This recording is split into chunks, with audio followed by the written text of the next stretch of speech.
Guys, what's going on? Thank you for joining Chair Shot Sports. I'm John Anthony. Welcome to another action-packed week of wrestling. What we're going to cover today, we have TNA Slammiversary results.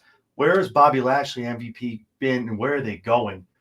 Let's trade some clarity to this whole Roman Reigns, Cody Rhodes joining together as partners.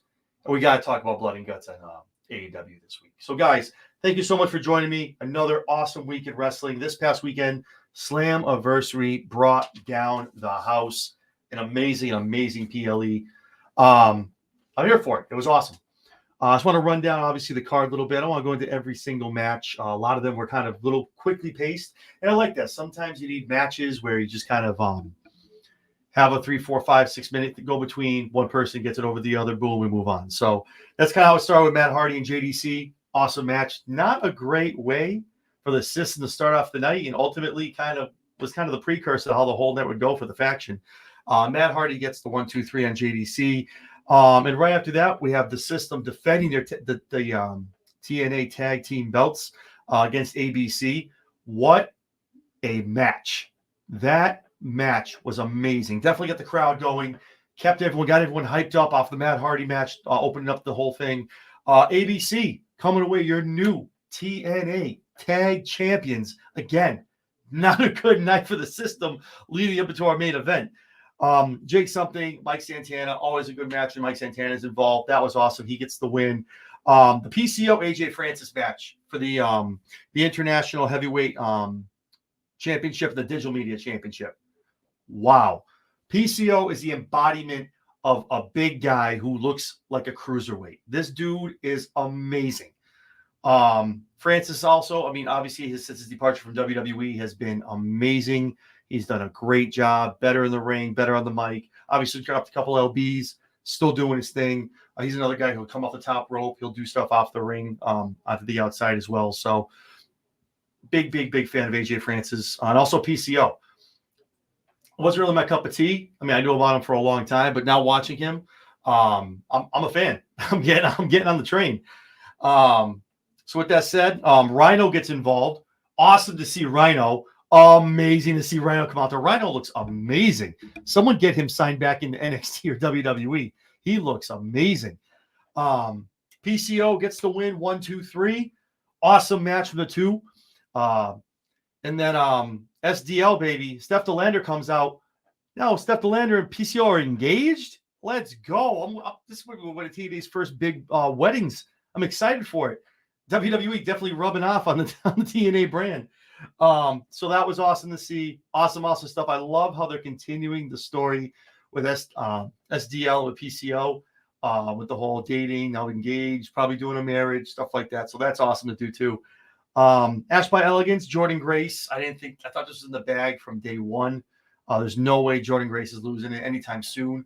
Probably sometime later in the year, maybe even losing it to someone in NXT, doing that whole crossover with someone else over here has their belt and vice versa with NXT, one of the belts being TNA.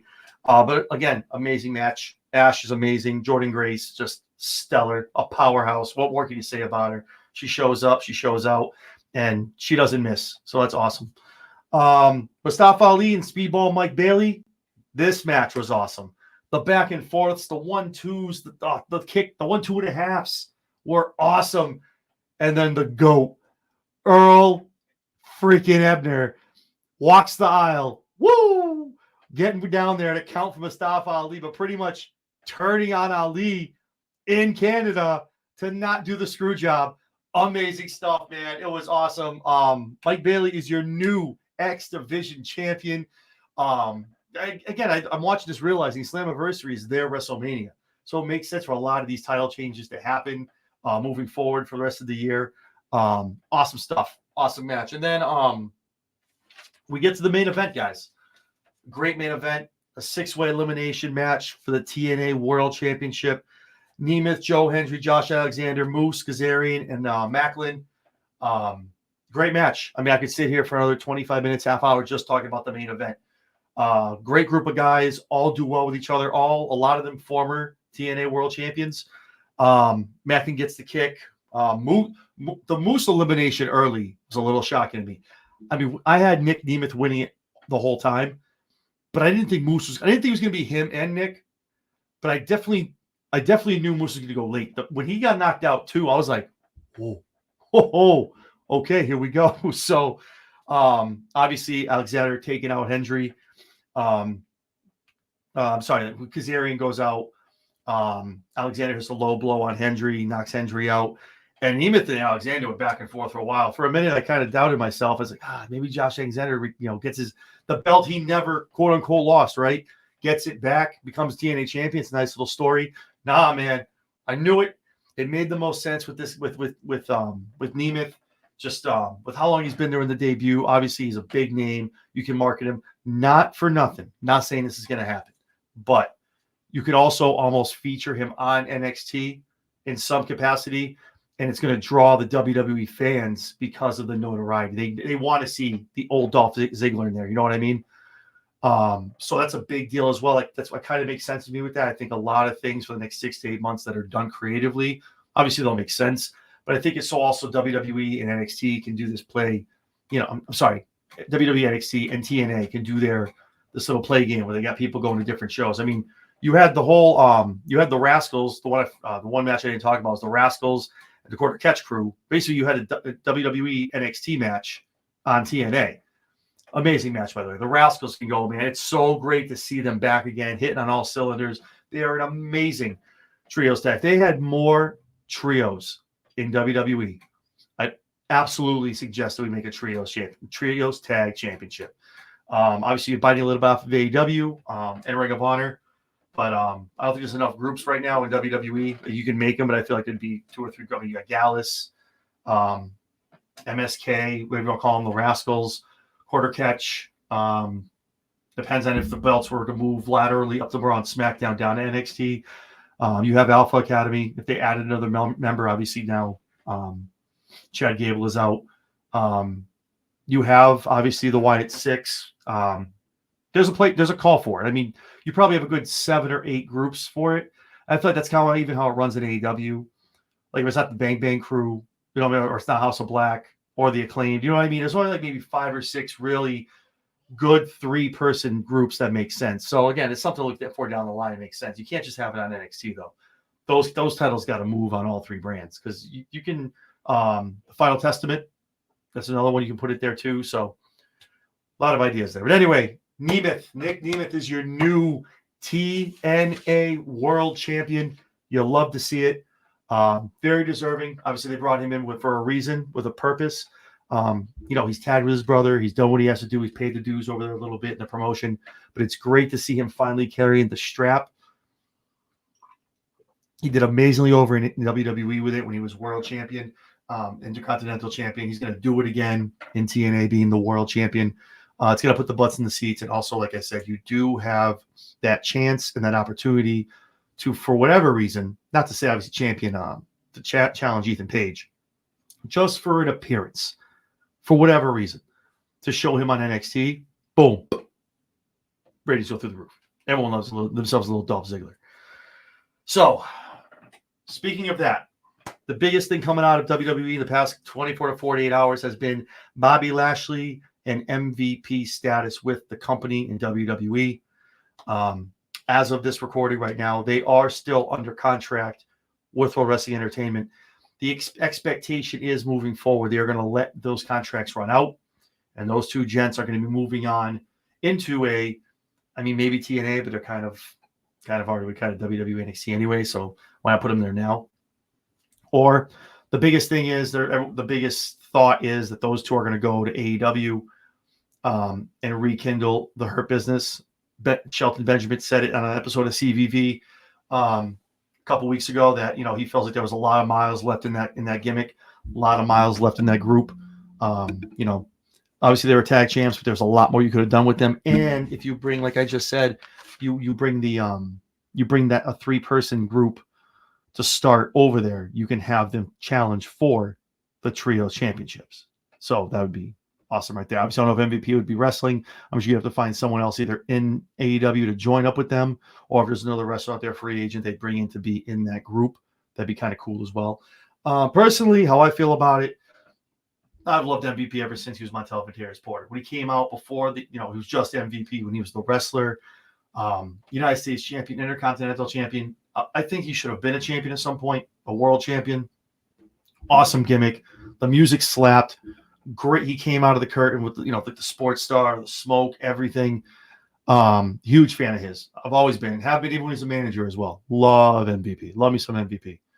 Bobby Lashley, again, is somebody, even when you called him, the Black Brock Lesnar, he's always had that potential. He found that potential in WWE. He found it in TNA.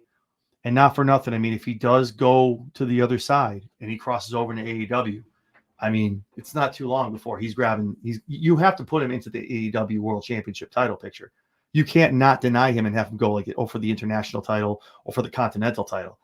Lashley will mow his way through that whole division. I mean, I'm sorry, the whole roster. I mean, I love everyone in AEW, but Lashley is huge. He's even bigger than half the guys in WWE. You bring him over to AEW, a lot of guys over there aren't as big as the WWE guys. You put him up against the MJF, Lashley all day. I love MJF. That's my boy. But Lashley's taking him out quickly. Quick work, light work, big things stopping, little things popping. I'll let your boy with MVP as his manager as well. Woo! But I think it's a no-brainer. I hate to see him go. I think they fumbled after the World Championship run. I think they don't know. I don't think they knew what they wanted to do with Bobby Lashley. They never really gave when they put the Street Profits with Bobby. I know they called him the Pride, but the name never really stuck. I don't know why. I didn't really see any reports. I'm sure you people watching this right now, I'm sure someone knows. If you do, hit me up in the comments, shoot me an email, chairshotsports@gmail.com. I don't know. For whatever. Sometimes it was the Pride. Sometimes it was Lashley and the Street Profits. So it just didn't make any sense. And the whole Street Profits push, getting them to go to heel, it just never really worked for them. I mean, Montez pulled it off well. I mean, he'd be a guy you really wanted to hate. But it just, at the end of the day, I just felt like it didn't work. It was too forced. And then when they had you're out the gate, one of your first feuds with the Final Testament, where these guys are badass mothers. Karrion Kross brings in AOP. These guys are just mowing people down. And that's where you're going to put this faction. I thought they were heels. Well, why would we put them with the Final Testament? Those guys are uber heels. So they're faces. No, they're heels. What are we doing? So they quickly moved him over to another feud. It just felt forced. So it's sad. It's sad to see Bobby go. If that's the way they go with this, hopefully they figure something out. Maybe down NXT. I'd love to see Bobby down NXT for a little bit. Yeah, I mean, he crushed maybe that's the one guy to go down and take down Obafemi for the North American Championship, right?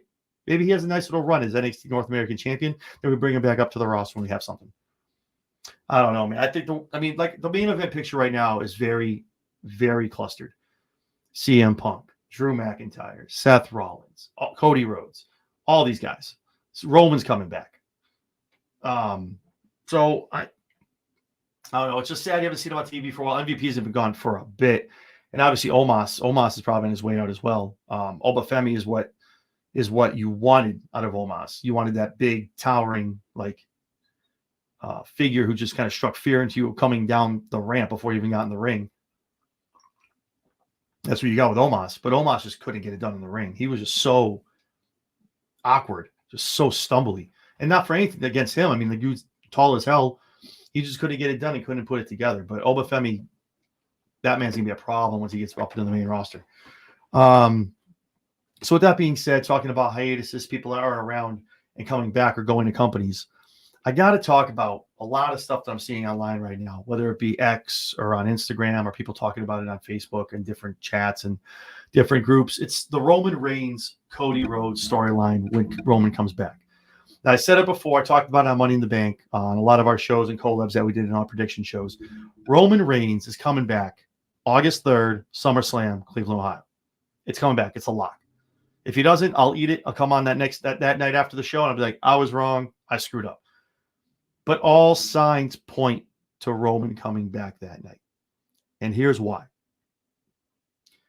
Solo has taken out the wise man. They're running Ramshot over the entire roster. He's walking around with the necklace. I'm the tribal chief. Everyone on social media is calling Solo the tribal chief now. Roman's the tribal chief. Roman's like, you ain't the tribal chief. I'm the tribal chief. He's going to come back at SummerSlam.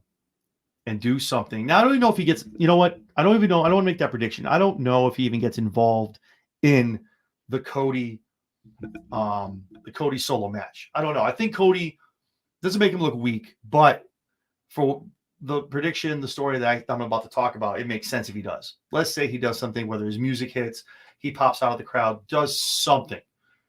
Kind of how Solo kind of, cost Cody and help Roman win. Roman does something to Solo, causes Cody to win. Now, here's where we go. This is where everyone's like, why in the hell would Roman Reigns ever help Cody Rhodes? Hear me out. Roman does whatever he does in the ring, in the match, however he does to distract Solo. Maybe he comes and spears the hell out of the other three gents. And then, or maybe Paul Heyman appears at the top of the ramp. Something like that. Somehow, way, shape, and form, we distract Solo, and Cody gets the 1, 2, 3. Here comes Roman. Or Cody gets it clean. Roman's music hits at the end. Roman hits the ring. And all the other bloodline guys get up. Like, all right. Roman's back. Let's go. And then Roman then proceeds to spear everybody and take everyone out, including Solo. Cody standing in the ring right in front of Roman, looking face to face. They're probably doing the Rock Hogan stuff. Each one looking the other way, crowd going crazy. What's going to happen? And you're expecting there to be fireworks, but you see Roman extend the hand. Cody's like, what the hell is this? Is this some kind of trap? They shake hands. Roman hates Cody Rhodes.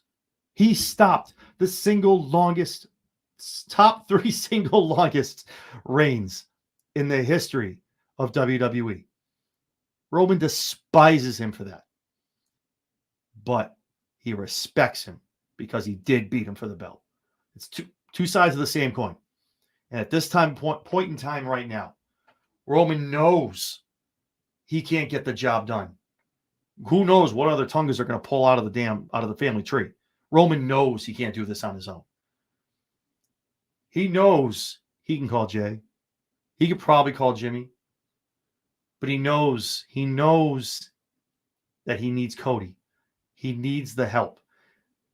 The mutual respect goes over the hatred for each other and the rivalry to take out the one common goal, and that is the false prophet of the tribal chief of Solo Sikoa. And this obviously, like I said before, leads us up into War Games. However they want to do some matches, but War Games will be announced.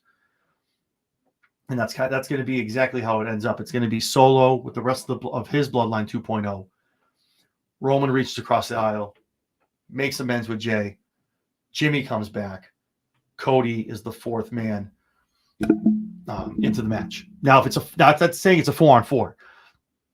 5-on-5, things get a little weird. Maybe you call on the honorary Uso, Sami Zayn. Maybe, just maybe, Cody goes and gets Randy Orton. Now, Randy Orton's interesting too, because if Randy Orton's in the team, we're at War Games, right?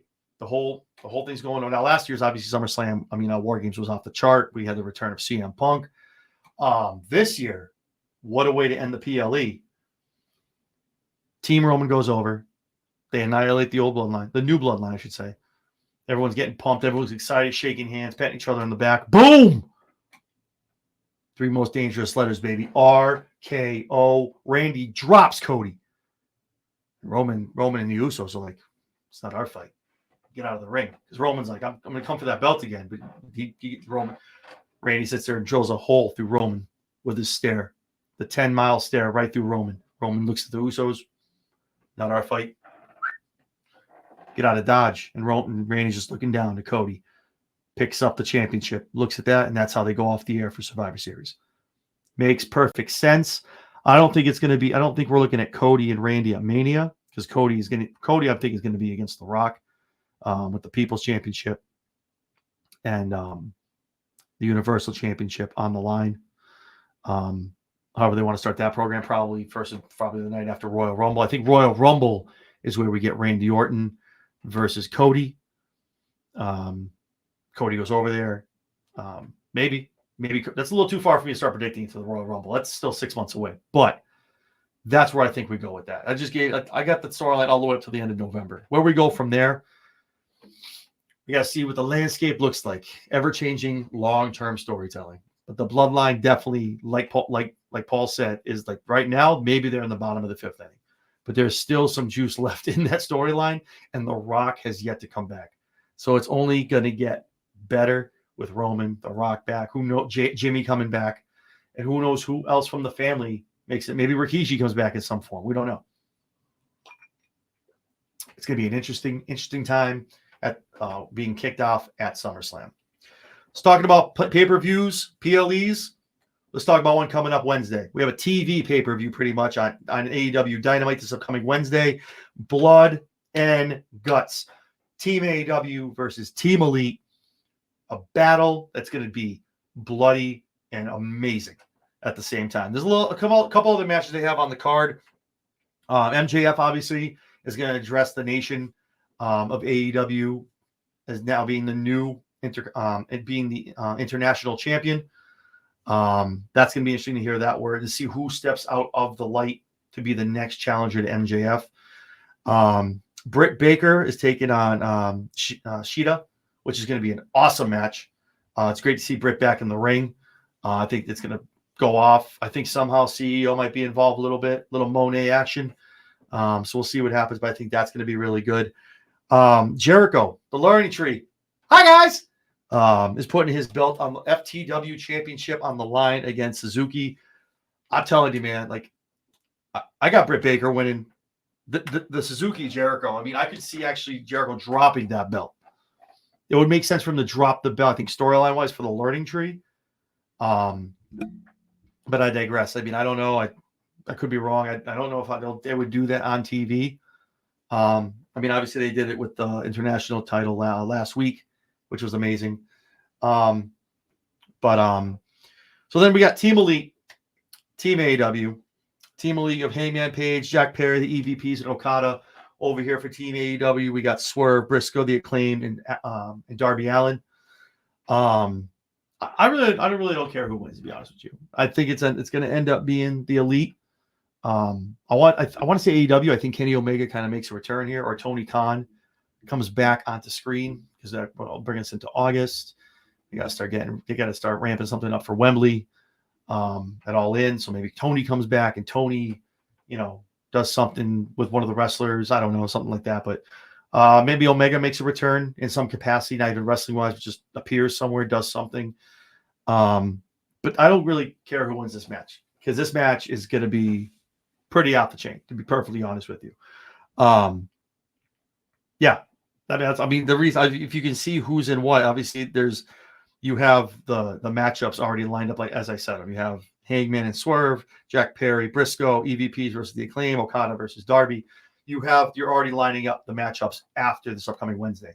And this is what I've been giving AEW credit for. Listen, I'm equal opportunity. I love them both. I do, because I love wrestling. I'm a wrestling fan, and any night of the week where I can enjoy good quality wrestling with good storytelling, I'm in it, baby. TNA's getting there. WWE's been there.